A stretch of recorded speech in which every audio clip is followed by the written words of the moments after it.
अस्सलामुअलैकुम व्यूअर्स, कैसे हैं आप सब। उम्मीद करता हूँ कि खैरियत से होंगे और अपनी अपनी ज़िंदगी में हर लिहाज से खुश होंगे। अल्लाह ताला आपको दुनिया की तमाम खुशियाँ नसीब फरमाए और तमाम दुख तकलीफ़ परेशानियों से दूर रखे, आमीन। अगर आप इस चैनल पर न्यू हैं तो काइंडली चैनल को सब्सक्राइब करें एंड बेल आइकन को प्रेस करें अगर आप मज़ीद ऐसी horror, scary and thrilling story सुनना चाहते हैं। स्टोरी पसंद आती है तो लाइक करें एंड अपने फ्रेंड्स एंड रिलेटिव्स के साथ शेयर करें। और अगर आपके साथ भी ऐसा कोई रियल या हॉरर स्केरी इंसिडेंट हो चुका है जो आप हमसे शेयर करना चाहते हैं तो दिए गए व्हाट्सएप नंबर पर शेयर करें, जो कि आपको स्क्रीन पर भी शो हो रहा होगा एंड नीचे डिस्क्रिप्शन में भी WhatsApp number and Instagram ID mention है, वहाँ शेयर करें। मैं इंशाल्लाह आपकी स्टोरीज़ पर वॉइस ओवर करूँगा। और जो लोग मुझे व्हाट्सएप पर मैसेज कर रहे हैं कि अभी तक उनकी स्टोरीज़ अपलोड नहीं हुई, तो उनको बताता चलूँ कि हमारे पास काफ़ी सारी स्टोरीज़ आई हुई हैं। आप लोगों का प्यार है कि आप मेरी वीडियोस को देख रहे हैं और साथ साथ स्टोरीज़ भी अपनी सेंड कर रहे हैं, तो मैं इंशाल्लाह सब की स्टोरीज़ पर वॉइस ओवर करूँगा। बस थोड़ा पेशेंस रखें, बारी बारी सब की स्टोरी पर वॉइस ओवर किया जाएगा। तो चलें स्टोरी की जानिब बढ़ते हैं।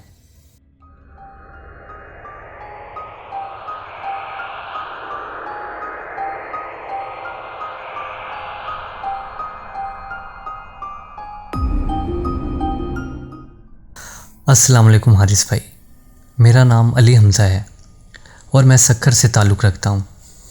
मैंने आपके चैनल की एक रैंडम वीडियो देखी और उसके बाद मुझे आपकी वीडियो इतनी पसंद आई कि मैंने आपके चैनल की सारी वीडियोस देख डाली हैं और अब जो आप अपलोड करते हैं मैं फ़ौरन देखता हूँ, क्योंकि आपकी स्टोरीज़ बहुत ज़्यादा मज़ेदार होती हैं और थोड़ी यूनिक टाइप होती हैं। तो मैंने सोचा कि क्यों ना मैं भी अपना एक्सपीरियंस जो है वो आपके साथ शेयर करूँ। मेरी एज जो है वो 55 ईयर्स है और ये जो मेरे साथ हादसा हुआ था ये तकरीबन मेरे साथ 24 या 25 की एज में हुआ था, जब मैं अपने गांव में रहा करता था।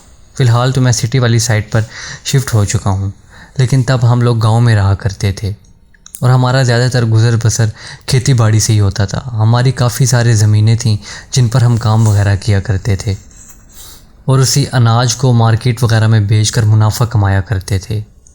लेकिन अब हम शहर में शिफ्ट हो चुके हैं। वो हमारी ज़मीनें अभी भी गांव में मौजूद हैं और वहाँ पर अभी भी ठेके पर काम चलता है, काश्तकारी वगैरह का। वहाँ से अभी भी हमें मुनाफा आता है। लेकिन मैंने अपने बच्चों के बेहतर तालीम के लिए और उनकी बेहतर परवरिश के लिए शहर की तरफ मुंतकिल होना बेहतर समझा था और हम शहर आ गए। लेकिन जिस दौर में मैं गाँव में रहा करता था अपने वालिदैन के साथ, अल्लाह उनको जन्नत में आला से आला मुकाम अता फ़रमाए, वो दोनों अब इस दुनिया में नहीं रहे मेरे वालिदैन। तो उन दिनों भी मैं शहर जो है वो पढ़ाई के लिए जाया करता था, वहाँ पे हॉस्टल में रहा करता था। मेरे वालिदैन जो थे वो बेशक गांव के रहने वाले थे, लेकिन वो इस बात में ज़रूर मानते थे कि अपनी औलाद को बेहतर तालीम देनी चाहिए, इसलिए वो मुझे गांव से शहर की तरफ भेजते थे कि जिससे मैं हॉस्टल में रह के अपनी तालीम पूरी कर सकूँ। तो फिर मुझे जब भी छुट्टी हुआ करती थी 5 से 6 दिन की, या कोई त्यौहार वगैरह आया करते थे, तो मैं अपने घर ज़रूर चक्कर लगाया करता था। पीछे से तो हम लोकल बस में आया करते थे, लेकिन जो आगे हमारे गांव का रोड आता था, जो कि कोई इतना पक्का रोड नहीं था, जगह जगह पे खड्डे थे और बीच में काफ़ी सारे पैचेस ख़राब रोड के भी आते थे और काफ़ी रास्ता कच्चा भी था बीच में। तो बस जो है वो हमें गाँव से तकरीबन 6-7 किलोमीटर पीछे उतार दिया करती थी, क्योंकि बस ने आगे सीधा जाना होता था और उसका वो रूट नहीं होता था।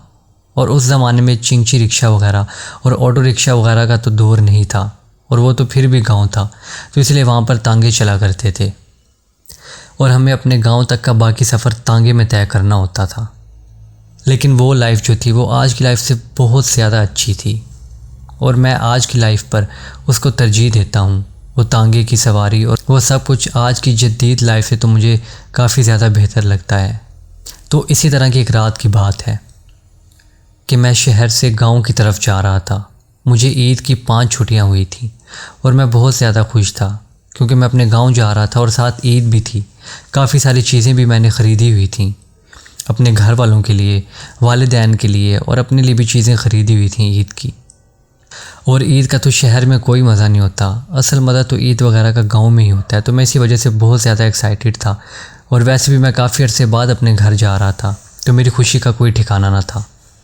रात के तकरीबन 8 बज चुके थे जब मैं बस से उतरा और फिर तांगे के इंतज़ार में सड़क के किनारे खड़ा हो गया। उस रोड पर ज़रा भी लाइट नहीं थी और ना ही मेरे पास मोबाइल था, क्योंकि उस ज़माने में मोबाइल फ़ोन इतने आम नहीं थे। अब मैं सड़क के किनारे खड़ा होकर तांगे का ही इंतज़ार कर रहा था कि इतनी देर में दूर से तांगे के नज़दीक आने की आवाज़ सुनाई दी और पता चला कि तांगा रोड के दूसरी साइड से आ रहा है। लिहाजा जैसे ही तांगा मेरे सामने आकर खड़ा हुआ तो वो जो तांगे को चला रहा था वो मेरा जानने वाला था। उससे थोड़ी सलाम दुआ हुई और उसने फिर मुझे कहा कि चलो ठीक है, तुम पीछे बैठ जाओ। लेकिन मैं पीछे बैठने की बजाय आगे ही बैठ गया, क्योंकि आगे सिर्फ़ एक ही सवारी बैठी हुई थी और दूसरा मैं था। लिहाजा मैं उस भाई के साथ आगे ही बैठ गया। उस भाई के बारे में बताता चलूँ जो मेरे साथ बैठे हुए थे, तो एक कसाई थे जिनके गांव से बाहर काफ़ी मवेशी वगैरह थे और वो रोज़ वहाँ जाया करते थे और जानवर हलाल करके वहीं पर, और उसका जो गोश्त होता था उसको बड़े बड़े जो लोहे के टब होते हैं उसके अंदर भर कर लाया करते थे। तो आगे हम दोनों बैठे हुए थे और तीसरा बंदा जो तांगा चलाने वाला, और पीछे वाली जो सीट थी तांगे की उसके नीचे जो है वह एक बड़ा सा ड्रम या उसको टब टाइप कह लें आप, लोहे का बना हुआ बड़े वाला, उसके अंदर पूरा गोश्त था और उसके ऊपर कपड़ा दिया हुआ था। तो अभी हमें चलते हुए 1 से 2 किलोमीटर का फासला हो गया था और बाकी तकरीबन 4-5 किलोमीटर रह गया था। तो रास्ते में हमारे गांव की तरफ जाते हुए एक कब्रिस्तान भी पड़ता था।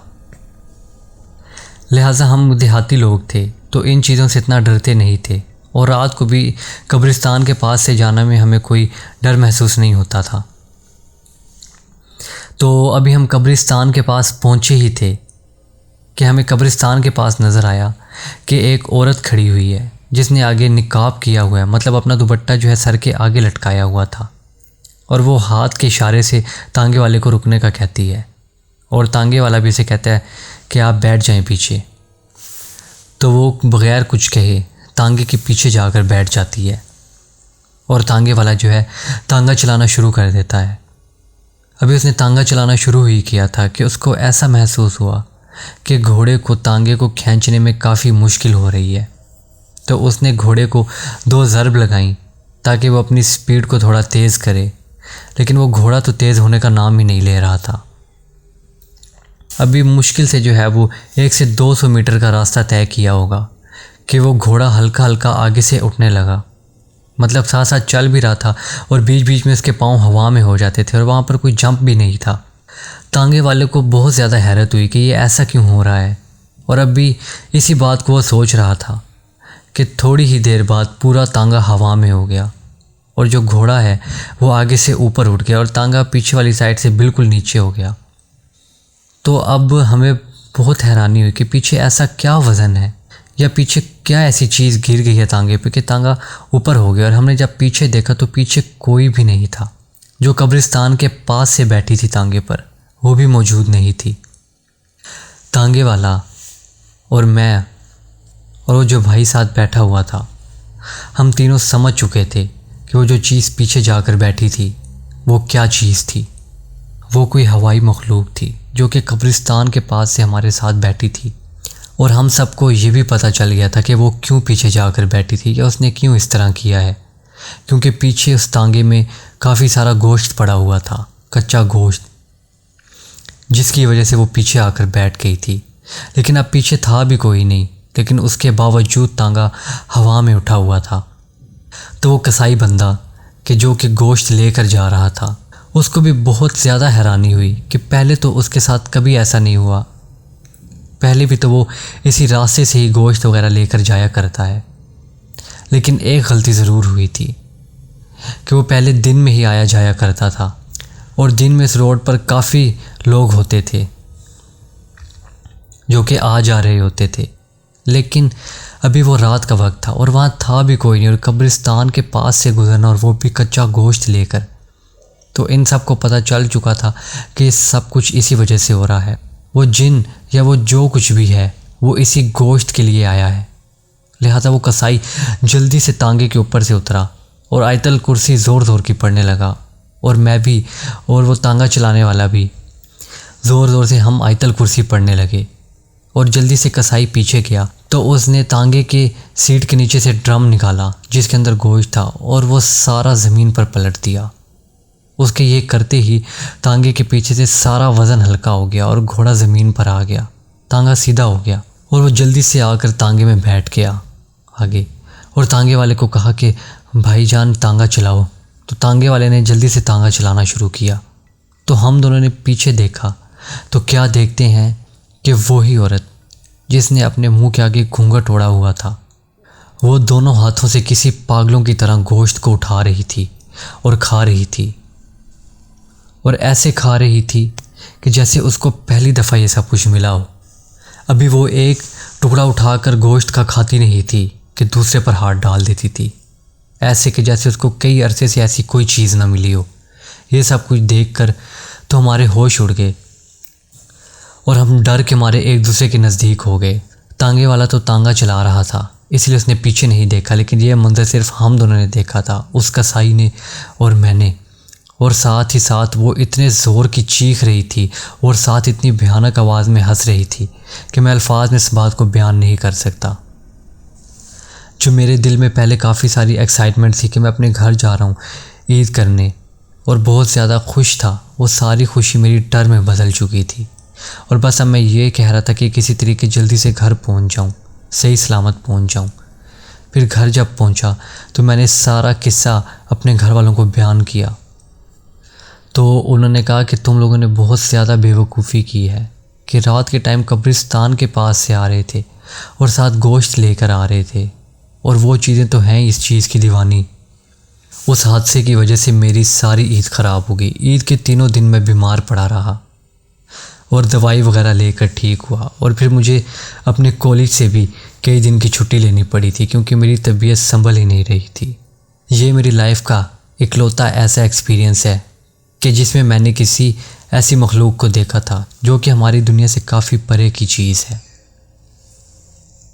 और मैं अल्लाह से दुआ करता हूँ कि मुझे कभी भी उस तरह की चीज़ दोबारा देखने को ना मिले, ना ही मेरा कभी भी उस तरह की किसी चीज़ से सामना हो। उम्मीद करता हूँ कि आप सबको मेरी ये शेयर की हुई स्टोरी अच्छी लगेगी क्योंकि इसमें कोई झूठ नहीं, और ये मैं अपनी लाइफ का एक रियल वाक़या आप लोगों के साथ शेयर कर रहा हूँ।